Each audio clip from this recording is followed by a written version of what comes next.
Vice Chancellor, Professor Sharma, friends, I'm perhaps the most unlikely candidate to be standing here, and I am here for no fault of mine. I just happened by accident to look after the public broadcasting, but I love to get together with free minds. Having spent about 4 decades with claustrophobia of rules and why things can't be done, it's always a pleasure to come out where people think normally, argue normally, and have what I would call a normal approach to life. My little association with the press begins as a cub reporter in The Statesman and, uh, and an announcer in All India Radio, from which I jumped off to this exam and got in. And after 4 decades, I would say life is a series of mistakes that can only be punctuated by blunders and catastrophes. Coming to the subject of, or the core of the subject of building mutual understanding, it's just not a question of a group of countries in the world trying to get together. It's perhaps the most explosive region in the world. It's not a bunch of Pacific countries sitting together or North American countries sitting together and discussing mutual irritants. We are defined as one of the most explosive regions in the world. And to start the argument by saying that we have a similarity that transcends everything else. At an airport, when you're sitting, you know that person is a South Asian. You don't need to know whether he's Indian or Pakistani or Sri Lankan. You know he's this thing. So we know we are different as a group from the rest of the world, and yet our differences take us to levels that sometimes feel so frustrating. Uh, I would um, I would just pose a series of questions rather than try to, because you are the practitioners, series of questions on the feasibility of the idea at all, whether mutual understanding is at all possible. My first submission would be that we in the media, whether government sponsored, government aided, independent of the government, have an area of what I call the national consensus. And this, I think, is worth revisiting. We tend to lull ourselves into one sort of a coordinated discourse, which perhaps would not stand the scrutiny of facts. I am on the news. I have the news of almost all South Asian countries reaching me, and the divergence of reporting makes you wonder whether fact is the first liability in this entire battle. I'm referring to hardcore facts. On a single incident, if you open up the news channel or the news item or the Byte or Twitter or Facebook, you would get 4 distinctly different versions. Is truth, therefore, a captive of conflicting viewpoints? Of course it is. Let's get to the point. Of course it is. Therefore, how would it be possible to arrive at what we call the more helicopter view of what actually happens? Well, there is a way. In the Asia Pacific Broadcasting Union of now 70 nations, there's an attempt that 15 nations have done, and it's called a news pool. A news pool, it's called the AVN, the Asia Vision Network, in which media persons tend to send in their pool news for being picked up. It's certainly not a very attractive proposition at all, and I find my boys aghast at taking what we call news from there. I said, what else? Their argument was that it's not very relevant.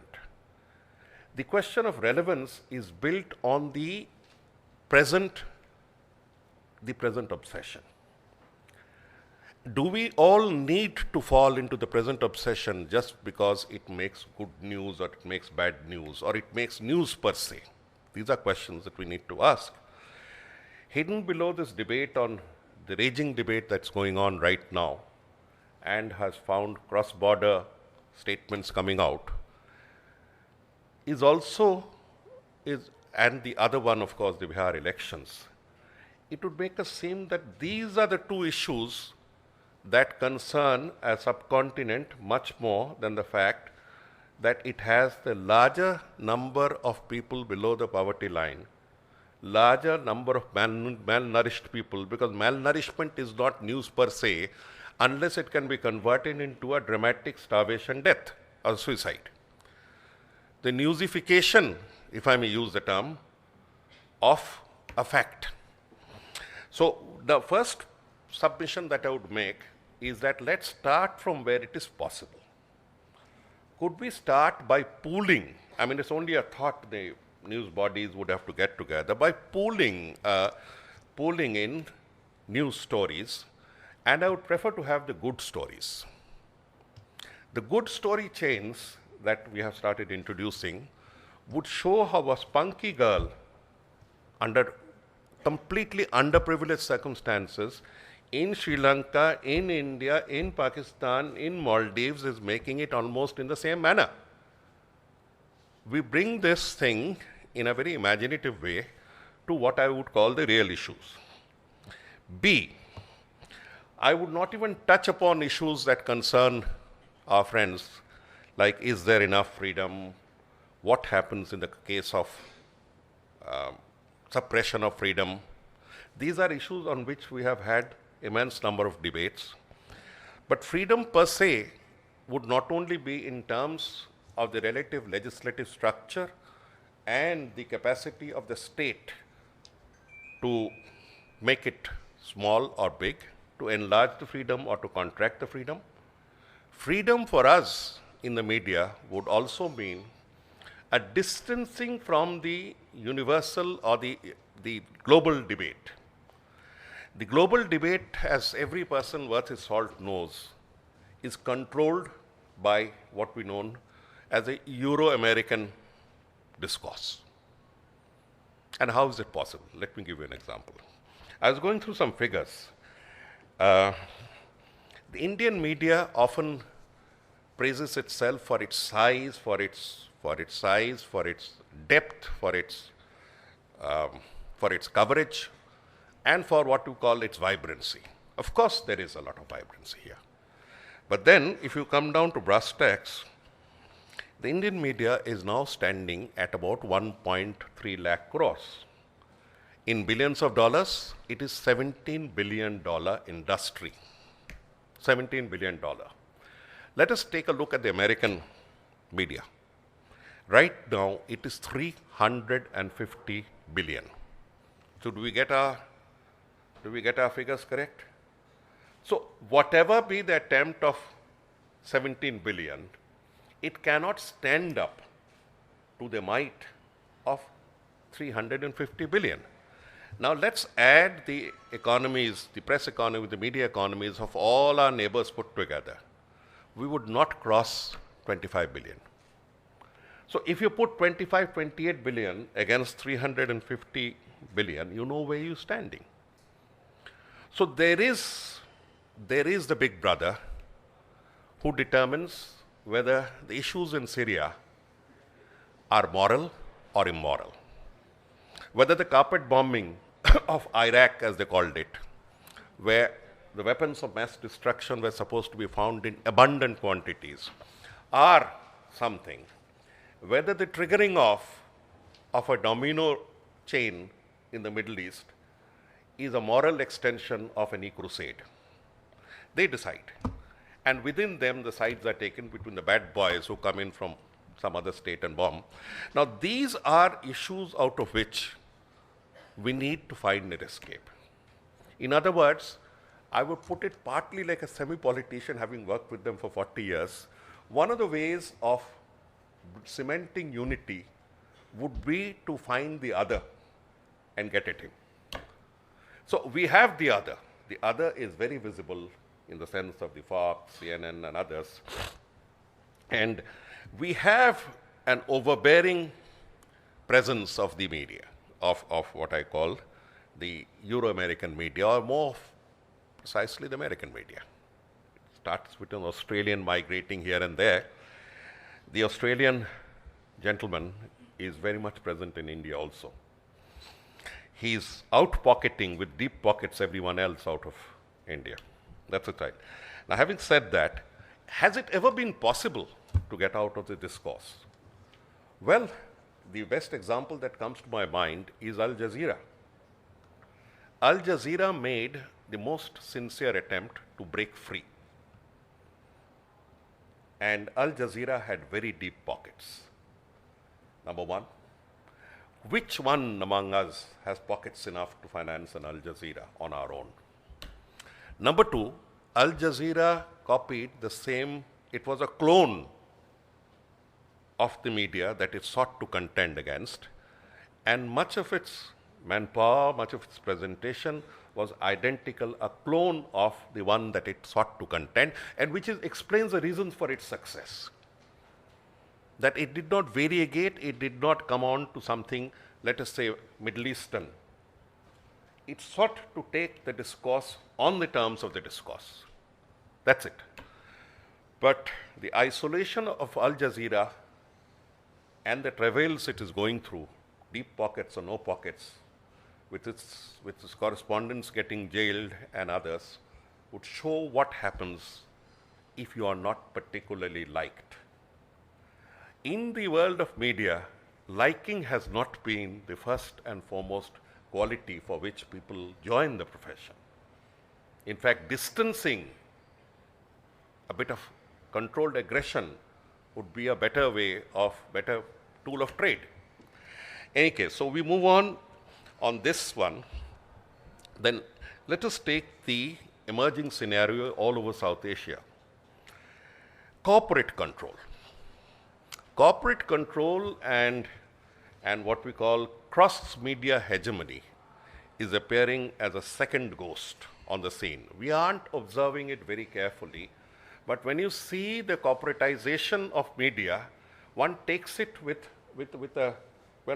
a different spirit. We say, finally we have the Sethjis or the Baniyas or whatever we call them, leaving in favor of much more professional management. But as the cub reporter knows, when he's stuck at 15,000 to 20,000 rupees a month, that it ain't no better. But at the top end, we have people. I'll give an example.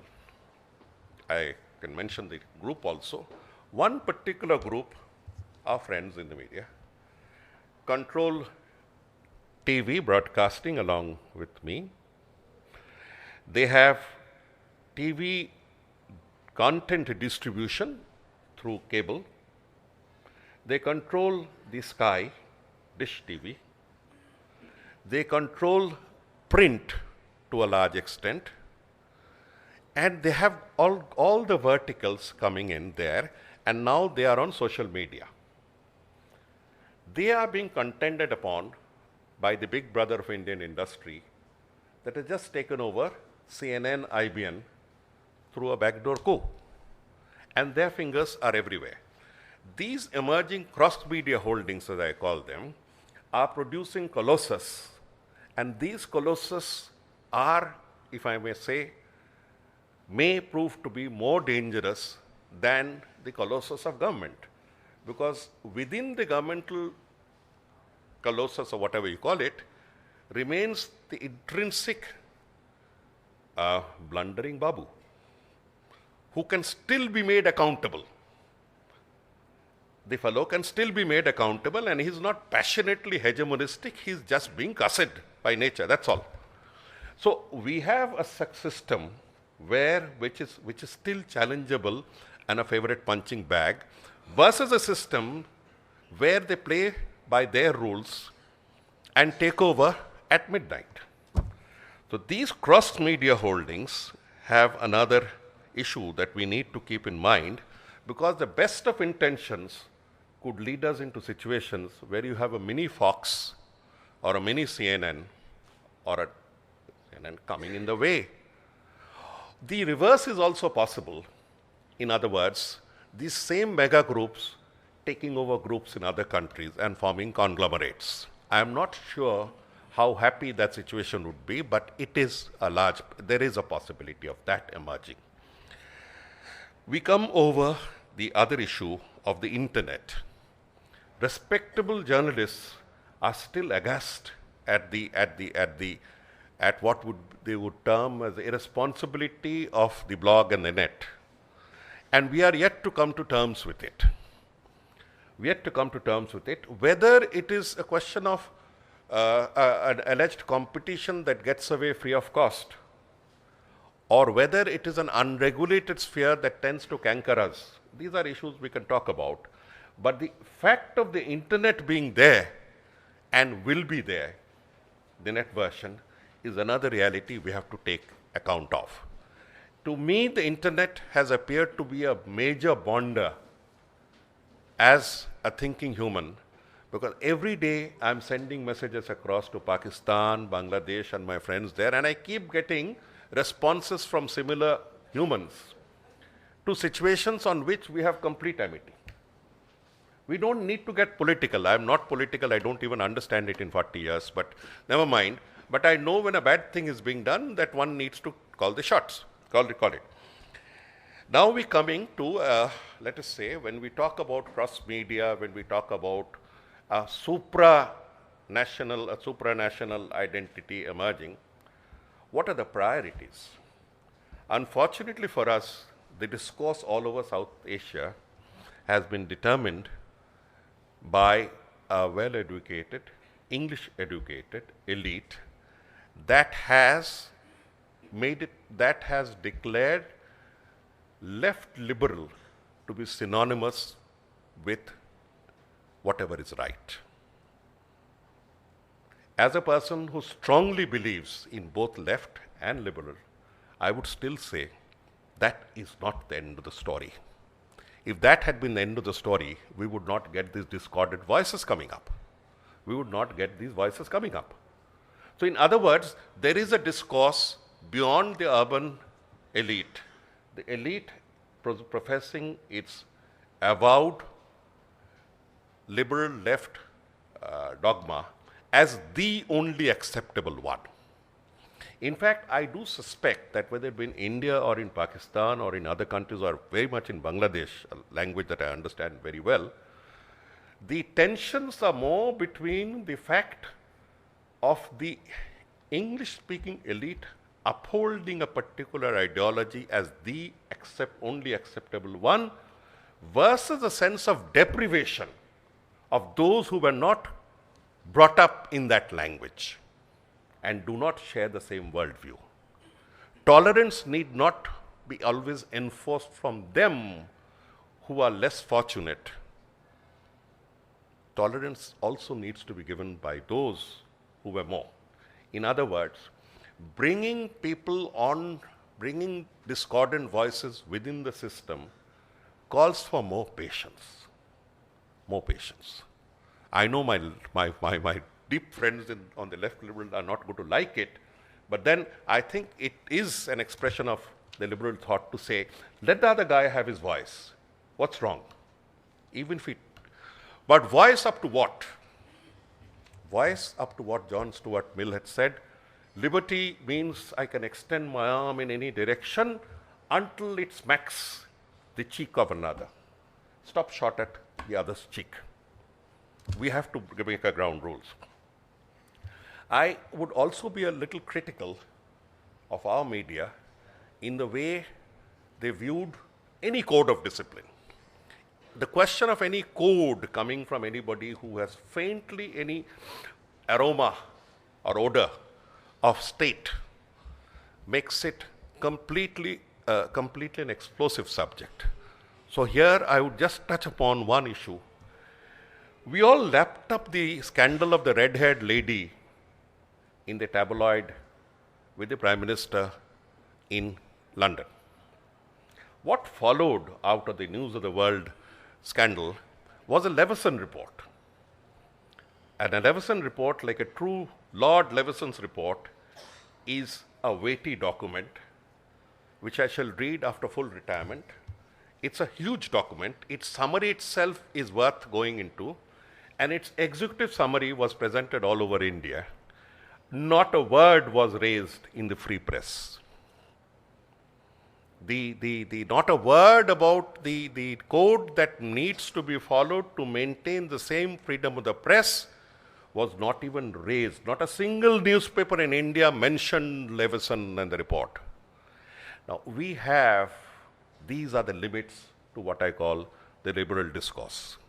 There are these limits that we don't observe, and therefore, if some crank comes up and tells you, he's actually giving a wake-up call. We have this phenomenon of paid news and stuff like that. We have 100,000 newspapers registered with the RNI, Register of Newspapers. And many of them are for the sole purpose of getting advertisements, which means another line of control, another line of corruption and control. So these are issues that we need to look inwardly. I would not like a bureaucrat to come and tell me what's wrong with this. These call for introspection within us. And these are ailments that go across the board. These are some of the issues on which we need to focus upon. But the short point is, there are problems of understanding between our state systems, our state players, between other players, and between those on the extreme fringe everywhere that represent another option. You see, in Bengal, we had an interesting, I think there are a couple of Bangladeshis here. We had a very, very interesting system. We were out on the outer edge of India. That's where all the sediment of the Ganga and Brahmaputra collect. So we were there as some sort of a thing at the other end. And civilizing influences were sent from Uttar Pradesh. Maybe my family was one of them, both among Hindus and Muslims. Sayyids and others were sent to bring that to order. The Bengalis, being what they are, chose to follow their own normative structures, and till today, they worship folk gods like Olai Chandi, and next door is the same version of a deity called Alai Bibi. So just make it Bibi and Chandi and this and that and Peer and all that. They go on very happily. For the last 200 years, there has been an attempt to make it a little more civilized. While the Sanskritists have torn their hair to say what sort of Hinduism is practiced there. The Wahhabis, on the other hand, tear their hair and say, are they practicing Muslims? So we have this discordance, we have this dissonance, and we are pretty happy about it. We don't need to be centrally documented on anything and raise our arms to. So we have, amidst this huge diversity, a vibrant system of opposing anything that sounds sensible until you have actually proved to me that it was sensible. And between these, the proof often takes a few days of a few hundred cups of tea. This being, so here again we have a state where we have the state actors, we have the major press players, and many of the press players are aligned to, let us say, the central discourse for reasons that they themselves would know. We have in Delhi a huge breed of what we call the farmhouse journalists. Journalists who own farmhouses, each one of them would be about 100 to 200 crores. So we have these farmhouse journalists, we have the plot beneficiary journalists, we have all sorts of journalists who are morally upright and loquacious in their delivery, but have economic stability far more than you and I could ever imagine. Now, this being the given setup between the state actors, between the corporates in the media, who are usually aligned in some way or the other to the central discourse, to the exclusion of the possibility of something else, we have also the crusading journalists. And more important, we have peoples. across the board who love each other, who have no rancor against each other, but are not given any voice, any articulation in the overall structured debate. It is only when, through the mechanisms that I have mentioned and much more that you will also find, that they lend themselves a voice, would emerge what I call the overall consensus, the underlying consensus that binds the culture of people who have been together for millennia and centuries and cannot be rendered asunder because of an ideology. That between these layers of identities that populate these geographical entities, there is still hope, because I know from 100 friends that when they go to Pakistan or to Bangladesh, or a Bangladeshi comes here, he or she receives a degree of comfort and acceptability that he would not get in the United States of America. We have the comfort, and when I heard someone that the moment he landed in from Rawalpindi onto Delhi airport, he found two persons arguing in fluent, argumentative, and what we call the abusive Punjabi. He felt immediately at home. We were immediately at home. So we have these things that bind us, and we have systems that render us asunder.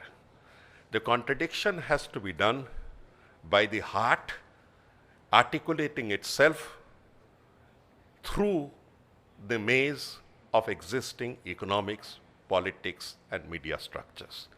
I retain the hope that within us we have the solidity and the expectation enough to rise above pettiness, and occasional outbursts would be consigned as the creation of the 2 extra cards that come with every pack of 52.